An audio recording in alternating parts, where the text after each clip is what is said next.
whole world has witnessed the degrading fashion in which a former president of a sovereign country was bundled into a private aircraft.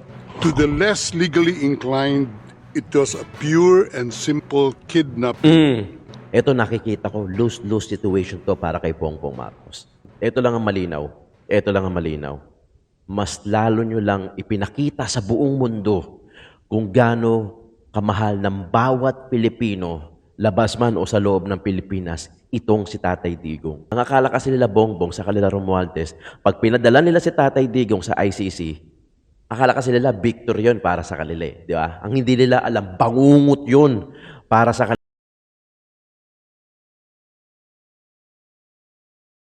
Tunay na balita, walang kinakampiyan, sumasalamin sa katotohanan lamang. Alright, good morning everyone. Nagbabalik po ang Joe Malone TV para sa programa natin na Issue ng Bayan. Ating pag-usapan today is March 15, araw ng Sabado dito sa Pilipinas. Kaya naman magandang umaga, hapon o gabi sa inyong lahat. Unang-una, syempre nagpapasalamat ang inyong lingkod doon sa mga sumusuporta sa ating channel, yung mga nagmamahal at sumusuporta na rin kay Tatay Digong. Alam ko napakarami natin, napaka-supportive nyo, yung pagmamahal nyo talaga napaka-endless, unlimited yung pagmamahal na pinapakita nyo kay VP Inday Sara, pati na rin kay Tatay Digong at pati na rin sa akin, kumbaga nadadamay din ako doon. Tandaan nyo na solid yung suporta natin, walang magbabago, walang iwanan. We stand for President Roa Duterte, PRRD. At yun na yun. Wala nang magbabago doon. Hintayin natin at patuloy tayong magdasal kung ano pa man yung mangyayari. Okay, simulan na natin to. Pero kung hindi ka pa nakapag-subscribe, subscribe ka na at i-click mo na yung bell icon sa katabi ng subscribe icon. Nang sa ganon, lagi kang updated sa mga videos na ina-upload natin araw-araw. Maraming salamat sa mga OFW natin na laging tumututok at naghahanap ng mga update at nanonood dito sa ating channel. Pati na rin yung mga viewers ko sa lokal, sa Pilipinas. Ang dami nagchat-chat sa akin, ang dami may message. Hindi ko masagot lahat. Hindi ko ma-entertain dahil sa sobrang dami. Maraming salamat po sa inyo. Attendance, check muna tayo dyan sa baba sa comment section. Kung saan man kayo naroroon, yung exact location nyo, paki-comment dyan sa baba, abroad man o dito, lokal sa Pilipinas. Maraming salamat din sa mga viewers natin at mga OFW natin doon sa Netherlands kung saan doon si Tatay Digong sa ICC. Kayo na muna ang bahala dyan dahil malayo kami at talagang nakikibalita lang din kami. Maraming salamat. Huwag niyong pababayaan at ipakita nyo, pati yung mga OFW natin, ipakita natin sa buong mundo kung gaano natin kamahal ang isang Rodrigo Roa Duterte, ang isang Tatay Digong, para magtaka yung mga taga-ICC na bakit ganun, di ba? Ando doon, iniimbestigahan nila for crimes humanity, pero tingnan mo naman yung mga nagmamahal. Buong mundo. Hindi lang Pilipinas. Kahit saan lupalop tayo pupunta, may pagmamalaki natin na once in our history, in our lifetime, merong isang presidente na kahit papano at talagang totoo na ang concern ay yung taong bayan, hindi yung pangsarili lamang. Totoo yan ha? Walang ano yan. Kahit mag-backcheck tayo sa mga past natin, sa history natin, only Duterte lang, si Rodrigo Roa Duterte lang yung may tanging malaking pagmamahal sa bawat Pilipino o nasaan ka man lupalop ng mundo. Okay, pasalamatan din natin ito mga bagong mapasok natin, si Queen O, Rose Enriquez, Mary Jane Tabuada, Dina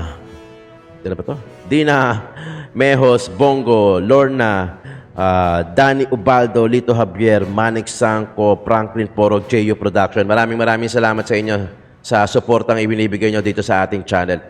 Paki-double check mga kayo kung nakasubscribe na kayo. Kung hindi naman, paki-subscribe at i-click nyo na rin yung bell icon. Tapos wag na rin kayo mag-skip ng ads. Sayang yung panonood nyo. Supportan nyo na yan sa akin, ha? Wag kayo mag-skip ng ads. At meron naman join membership dyan. Kung gusto nyo magpa-member sa ating channel, paki-click na lang yung button para doon sa mga nakakaluwag-luwag at gustong mag-share ng blessing. Andyan din naman ang ating GCash. Maraming salamat. Maraming nagpapamensahe sa akin sa GCash. Maraming salamat sa inyo. Thank you so much. Maraming salamat at sa inyo at yon. Okay. Maraming salamat sa inyo in short. Ito pag-usapan natin. Syempre, napanood nyo ba yung ano ba to, yung unang appearance ni Tatay Digong kagabi? Actually, kung ako tatanungin, hindi ako nanood kasi maaga akong humilata. maaga akong humiga dahil alam ko magpapaandap-andap na naman yung tulog ko. Kaya humiga ako na maaga nang sa ganun, kahit papaano makabuo ako kahit 6 na oras, kahit hulugan, kahit hulugan. Tapos hindi ako nanood kasi nasasaktan pa rin ako. Ayoko makita si Tatay Digong, di ba? Pero ito, kumuha na lang ako ng mga clip-clip kasi talagang ilang araw na din kapos-kapos yung tulog eh. Kaya kagabi maaga rin ako humilata. Mga 9:30 ata humilata na ako eh. Pasilip-silip lang sa live ng ICC. Hindi ako nanonood sa mga local mainstream media natin para hindi sila. Kasi nakakainis eh, no? Ang panayang post nila, alam mo yun? Ang galing din ng diskarte nila eh, no? Yung mga mainstream media, huwag natin pangalanan. Pero alam niyo na yan kung sino yan, di ba? Hindi lang pwede kasi sa akin manggaling eh, di ba? Sa inyo pwede, di ba? Mga commenter.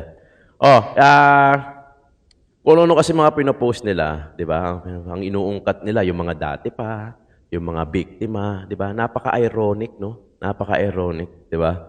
Halatang halata.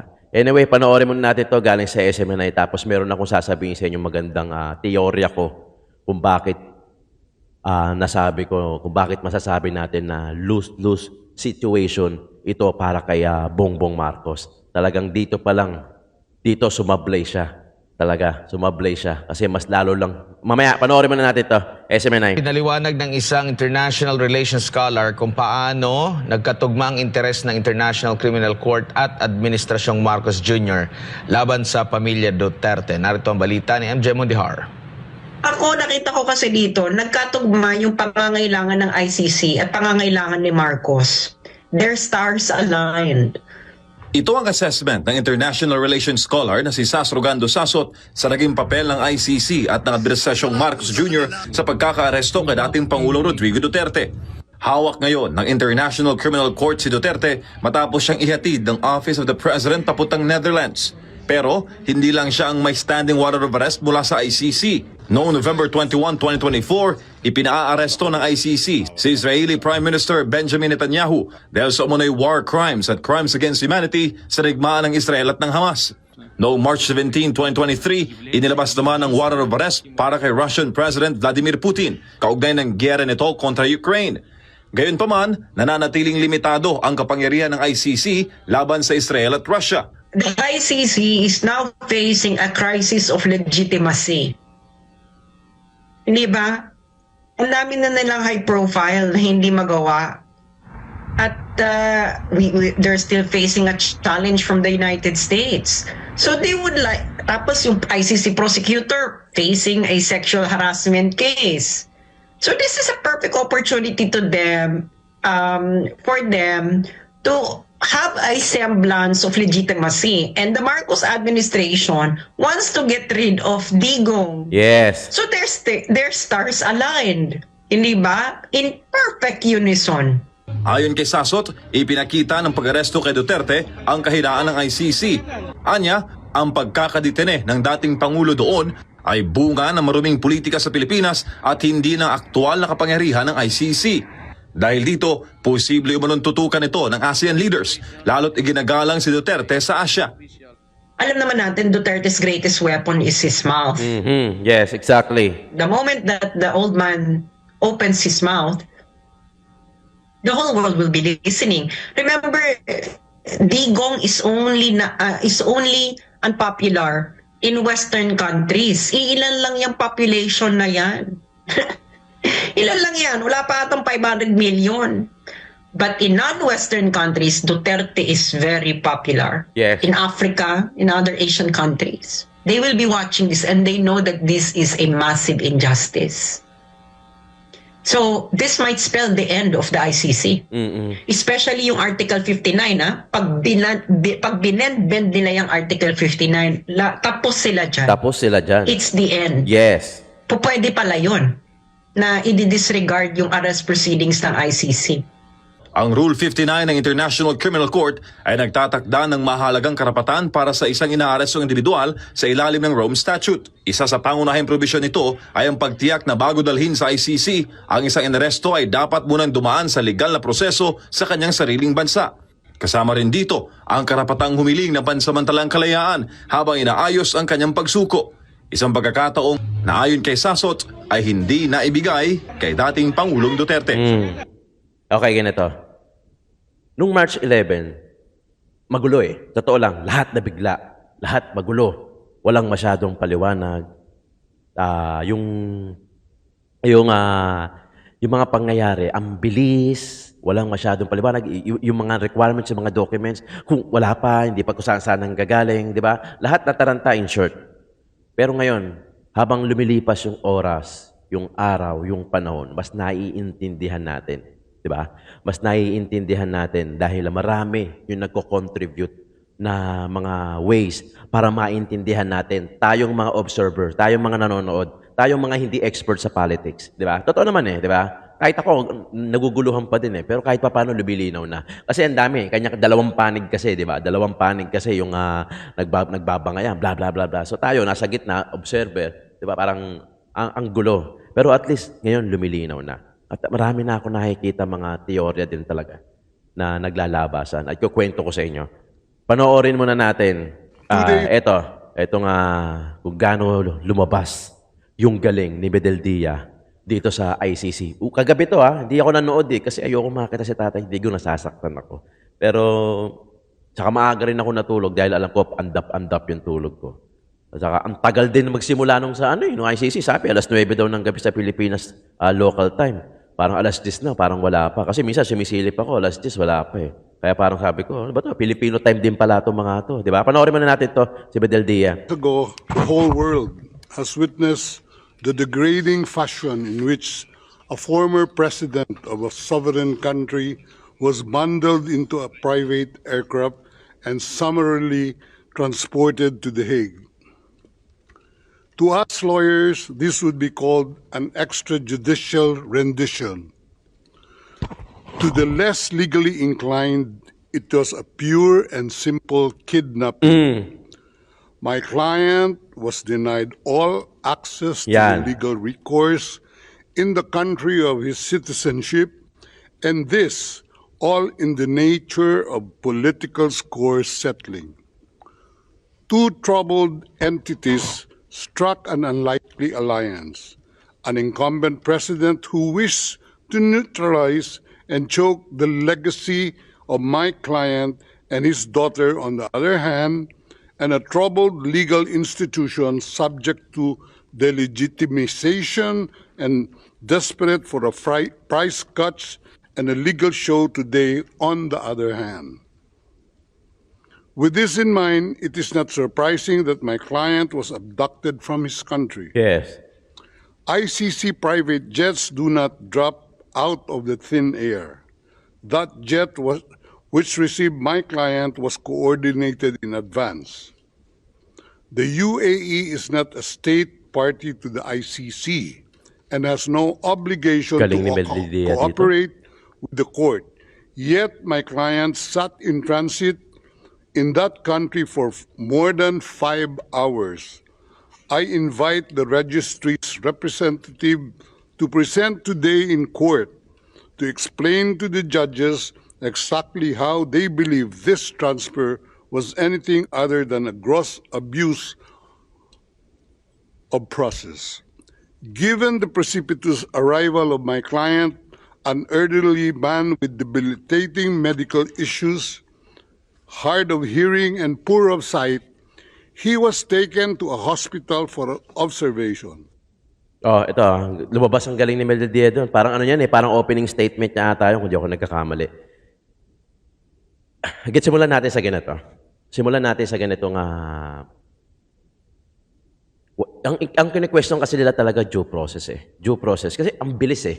Ang bilis. Biri mo, ang pahinga ni Tatay Digong from Hong Kong, yung pagka-detain niya sa Villamor Air Base, yun ang pinakapahinga niya. Tapos, habang nagpapahinga siya noon, bla bla bla bla sila na General doon, di ba? Kinakausap sila. As you can see, maraming video. So, yun na yung parang pahinga ni Tatay na nakaupo. Hindi siya talaga pahinga na uuwi sa bahay, no? Di ba? Tapos, inihintay na lang yung aircraft para ilipad. Ang daming pwedeng mangyari. Ito talaga, nababasa ko, teorya ng iba, saka teorya natin, pinagsama-sama natin. Ito nakikita ko, lose-lose situation to para kay Bongbong Marcos. Sa ginawa niya, Kasi sinasabi niya hindi siya di ba? Ang sinasabi niya, pero regardless pero ilatag na rin natin. Ang sinasabi kasi niya ni Bongbong Marcos na sumunod lang daw ang gobyerno ng Pilipinas sa ICC, di ba? Ang sinasabi naman nila na wala naman talagang jurisdiction ang ICC. Nevertheless, okay, sige, fine. Nevertheless, huwag na natin isipin yan. Huwag na natin isipin kung may jurisdiction man o wala. Di ba? According nga kay Sasa, meron man o hindi. Para sa akin, regardless di ba? Regardless. You know why? Ito, paliwanag natin. Dahil may jurisdiction man o wala, sumunod man ang gobyerno ng Pilipinas sa ICC, ito lang ang malinaw. Ito lang ang malinaw. Mas lalo nyo lang ipinakita sa buong mundo kung gaano kamahal ng bawat Pilipino, labas man o sa loob ng Pilipinas, itong si Tatay Digong. Okay na di ba? Naglalaban tayo rito sa Pilipinas. Kumbaga yung chismis dito sa Pilipinas, nilabas pa natin sa ibang bansa. O ano na ngayon nangyari? Ang akala kasi nila Bongbong sa kanila Romualdez, pag pinadala nila si Tatay Digong sa ICC, akala kasi nila victory yun para sa kanila di ba? Ang hindi nila alam, bangungot yun para sa kanila. Bakit? Naglabasan lahat ng tao. Di ba? Naglabasan lahat ng tao. Sumisigaw, Duterte, send him back. Di ba? Ang daming nakikisempatya. Imbis na dito lang sa Pilipinas yung chismisan, mas lalo nyo pang pinalawak, pinalagay nyo. Akala kasi nila, pag pinadala nila yan, sikat. Si Tatay Digong sa ICC, sikat ngayon sila. Aangat ngayon sila. Hindi nila alam, mas lalo lang lumakas tong PDP laban. Mas lalong, yung mga nag-aalangan, nagtatchat sa akin, nag-aalangan na iboto lahat. Nag-aalangan may mga nagtatchat sa akin. May nag-aalangan na lahat iboto. Ngayon, buo na daw nilang iboboto. Mas lalo lang nilang binigyan ng mga gobyerno na itong Bongbong sa kanila Romuald, nang binigyan ng dahilan para iboto itong PDP laban ng buo. Straight iboboto. Mas lalo lang pinakita nitong nila Bongbong, nila Martin Romualdez kung gaano kamahal ng bawat Pilipino ang isang Tatay Digong. Naglabasan na. Ang dami ng mga individual groups na nagsasagawa ng kanilang rally o ng protest. Mamaya, meron sa Liwasang Bonifacio. Total March 15 naman ito Ma-upload ko na kaagad to. Kasi baka mamaya, ang views na doon Meron mamaya, alas 3 sa Liwasang Bonifacio. Manila, pera pa yung sa Ormoc, pera pa yung sa Iligan, sa Davao. Ang dami. Mas lalo lang nilang pinalutang. Ito ang worst. Ito, wag naman sana, pero ito nabasa ko lang din to. At i-relay ko lang din sa inyo. Wag naman sana, pero pagka si Tatay Digong naabutan diyan sa ibang bansa na masawi, sorry. Sa tingin niyo ba, papatawarin ng bawat Pilipino itong si Bongbong Marcos? Nakatatak na yan. Yang March 11 na yan, nakatatak yan. How much more pagka si Tatay Digong hindi nakauwi sa sarili niyang bansa ng buhay at doon maabutan? Tandaan nyo, baka maghalo ang balat sa tinalupan. Kung ngayon pa lang nabuhay pa si Tatay Digong, nagkakagulo na at marami na lumabas, marami na umimik, marami na nag-resign din ng mga pulis at AFP. How much more? Yung worst, di ba? I'm sorry, pero ano lang yon. Nabasa ko lang din yan. Pero talagang lose-lose situation dito yung dalawa, yung magpinsan. Talagang lalabas yan. Baka hindi sigurado, hindi yan mapapatawad pag nangyari yun. Pero wag naman sana. Kasi ang susunod na hearing is September 23. Diba? September 23, this month. Ilang buwan pa. Tapos na ang eleksyon, sigurado meron nang nanalo niyan. Nakaupo na, nagtatrabaho na yan. Baka tapos na rin ang impeachment niyan. Yun ang susunod. Pero si Tatay Digong mananatili doon.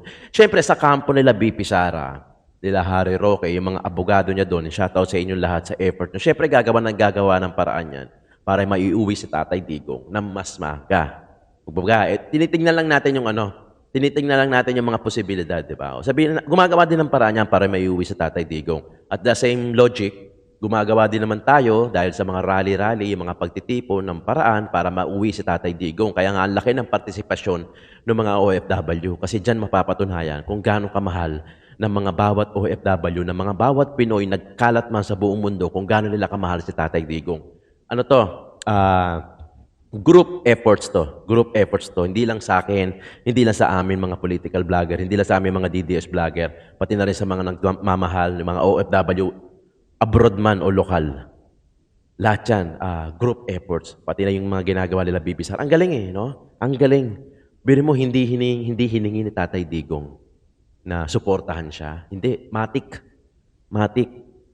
Kung si Tatay Digong masama, ito sana maisip ng ICC. Alam niyo kung si Tatay Digong masama, ni isang tao walang lalabas sa kalye, sa kalsada, at ipagsisigawan, Duterte, send him back. Walang lalabas kung talagang masamang tao talaga si Tatay Digong. Pero hindi Kabaliktaran doon sa gusto nilang mangyari.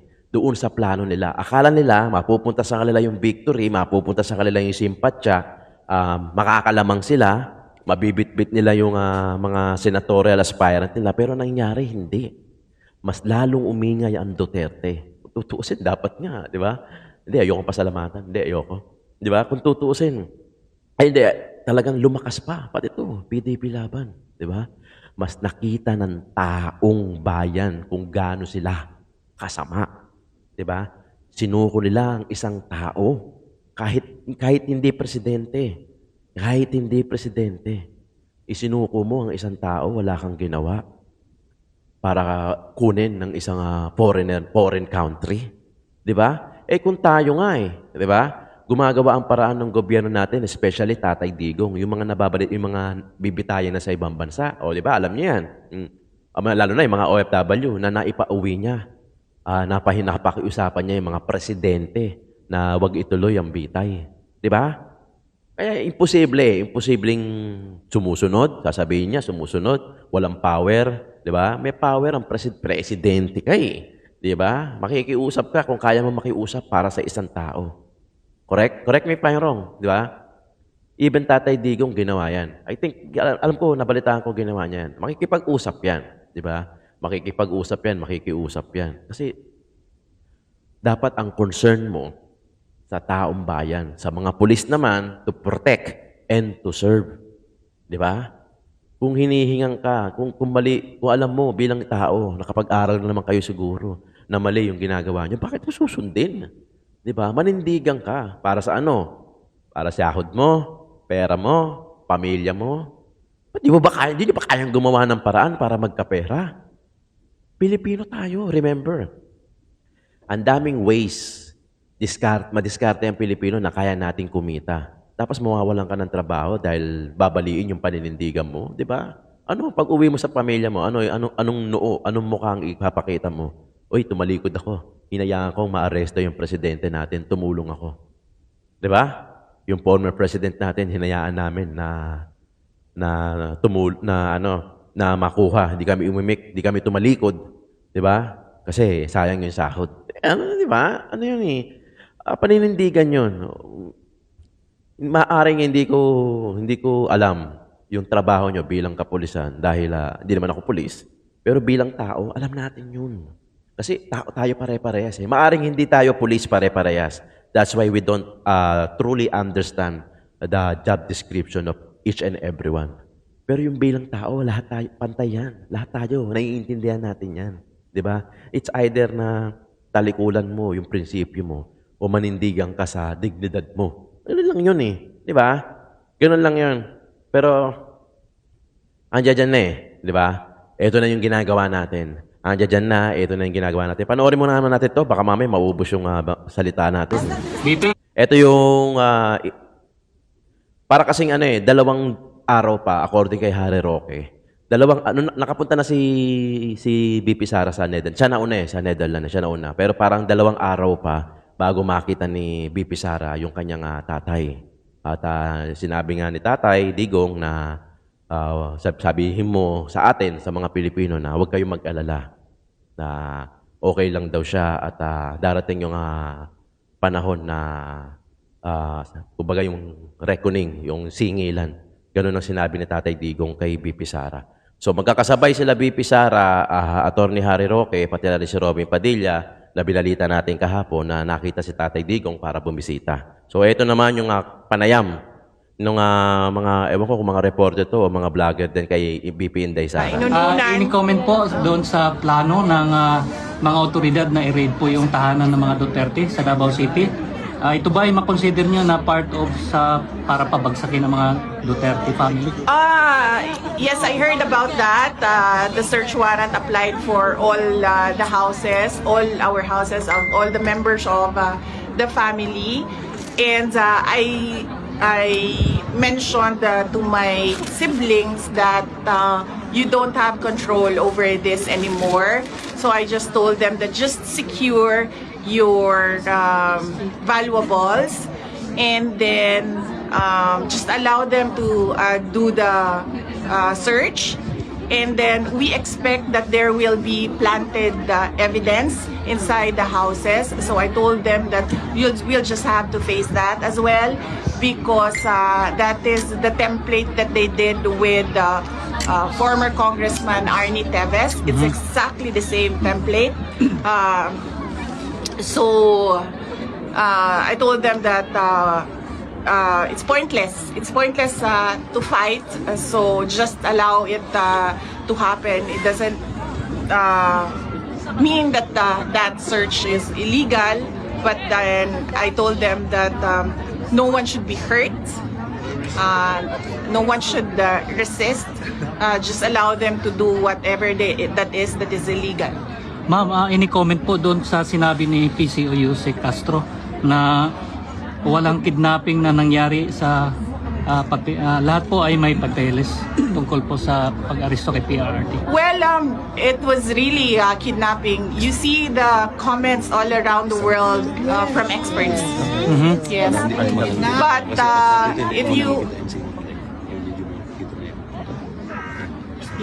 But if you talk to lawyers, they call it extraordinary rendition, but for a family member like me, that's kidnapping.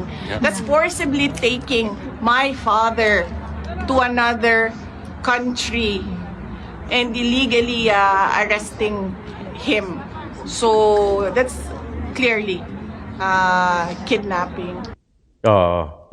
Yun ang mensahe, di ba, ni BP Sara. So tinitignan nila na kidnapping pa rin yung ginawa. Kasi ang bilis walang due process. Yung mo, knowing ang Pilipinas pagdating sa due process, ang tagal-tagal niyan. Tapos doon sa moment na yun, yung pagkakuha kay Tatay Digong, ganun kabilis. Sasabihin nila, ganun. Di ba? Di ba? Diyan pa lang, magulo na Diyan pa lang, magulo na. Pero, bilib din ako sa pamilyang Duterte. Siguro talagang, talagang inadya rin ng Panginoon May dahilan yan kung bakit. We all know. Pagkahawak mo, yung salitang lahat ng bagay nangyayari may dahilan, diyon medyo matatanggap mo lahat yan meron, 'di ba? Lahat yan meron. At talagang naniniwala ako, I'm sure kayo din agree din dito na may plano ang Panginoon kay Tatay Digong. May plano. Masasagip pa natin yan. Through prayers, masasagip natin yung bansa. Ako naniniwala ako diyan. Kaya nga lagi kong push, personal to personal na hiling ko. Maaring magkakaiba tayo ng views pagdating sa politics. Pero kumpara naman sa ngayon, doon na ako. Di ba? I'm sure agree kayo dyan. Di ba? Kumpara ngayon at kung kumpara doon kay Tatay Digong, doon na ako. At least yun, alam ko maraming nagawa. Di ba? Maraming ginagawa. Di ba? Sasabihin nila, nagmumura yung presidente nyo. So what? Di ba? Ano ba ang gusto natin? Yung hindi nagbumura, disente, tapos panay naman ang nakaw o walang ginagawa sa bayan natin. Di ba? Doon na ako sa nagmumura. Di ba? No, if you're choosing between the two, syempre di ko sinasabing okay magmura. Hindi ko sinasabing ganun. Don't think that way. Hindi ko sinasabing, okay lang magmura. Sige, magmura tayo. Gayahin yung mga bata magmura. Hindi. No, I'm comparing the two. Di ba? Nagmumura na may ginagawa at nire-respeto kahit ng mga tao, kumpara naman dito sa walang ginagawa. Di ba? Paglakarin mo nga yan sa labas Tatay Digong, pagkalakarin mo sa labas, Bongbong Marcos, paglaki mo sa labas, tingnan mo sino pagkakaguluhan nang walang inaabot na anything na ayuda or what. Di ba? Pagkakaguluhan, sigurado si Tatay Digong. Ganun tumatak si Tatay Digong. Hindi lang sa Pilipinas, sa lokal, sa Pilipinas, pati sa mga OFW. Di ba? Pinadali niya kahit papano yung buhay ng natin, Pilipino, through 10 taon na expiration ng license, seaman book, passport, diba? At kung ano-ano pa, yung mga infrastructure, yung Manila Bay na sandamakmakang basura. Kasi yung iba ang tinitignan yung dumi, yung nagawang masama eh. Pero hindi niya given naman. Totoo naman yan eh. Diba? Totoo naman na nagiging ugali ng Pilipino yun na ang tinitignan yung masamang nagawa. Pero yung mabuting ginawa na marami, hindi yan tinitignan. Diba? Kaya ngayon sana yung exercise natin, no? Hindi naman natin nilalahat. Kasi tayo naman, nakikita natin yung kagandahan at ginawang mabuti ni Tatay Digong. Choice kasi nila yan kung saan nila titignan. Eh. Di ba? Choice nila yan kung saan nila. Sana balansihin. Sana marunong lang sila magbalanse. Tayo kasi, di ba? Alam natin kung ano yung mga nagawa ni Tatay Digong for us sa Pilipinas. Di ba? Kaya nga lumalabas yung tao eh. Kaya remember, hindi naman tanga o bobo ang mga botante at mga kandidato. Hindi yan lalabas para ipagsigaman Duterte, magsasayang ng oras nila, maglalabas ng pera pangkain, pambili ng kandila nila. Kung hindi yan believe for their once in a lifetime kay Tatay Digong. Na si Tatay Digong naging mabuting presidente at tumatak sa bawat Pilipino. Di ba? Yun lang yun eh. Sana maiisip ng ICC yan. Na, putya, supposedly, criminal itong iniimbestigahan natin, crime against humanity. Bakit ang dami nakalabas? Bakit ang dami nagko-comment na the best president ever? Bakit ang dami nasa labas ng mismong ICC ng Netherlands na sumisigaw, Duterte, Duterte? Sana yun maisip nila kung talagang nag-iisip sila. Di ba? Baka mamaya napupolitika rin. Di ba? Sana mga ilam din yung mga presidente ng ibang bansa. Di ba? Pero, ito yung isa sa mga tinitingnan natin. Pag nanalo yung PDP laban, straight, siyam o 10, including Dr. Mata. Pag nanalo yan, uupo yan ng July 1, 2025. O, di magkakaroon ng impeachment. Itutuloy nila, di ba? Yun naman ang plano ng Senate. Itutuloy nila yung impeachment kay BP Inday Sara. O, sasagipin netong 10 na PDP laban senatorial aspirant kung iboboto natin at papaupuin natin ito. Sasagipin nila si BP Inday Sara. Ngayon, pagka, long case scenario to, long case scenario. Kasi 2028 pa to eh, di ba? Pag nanalo, yung 10, liligtas nila si BP Inday Sara sa impeachment. Ngayon, si BP Sara Inday, dire-diretso na hanggang 2028 at tatakbo bilang presidente ng Pilipinas. So, pag nanalo si BP Inday Sara at nandoon pa rin si Tatay Digong sa Netherlands, wag naman sana mangyari dahil 3 taon pa yon from now, makakagawa na ng paraan, I'm sure, si BP Inday Sara para kay Tatay Digong. That's the long case scenario, ha? Hindi ko sinasabing sana ganun. Hindi, no? Alam ko naman gumagawa ng paraan yan para maiuwi natin si Tatay Digong as much early. Nagigets niyo ako? Alam ko nagigets niyo ako.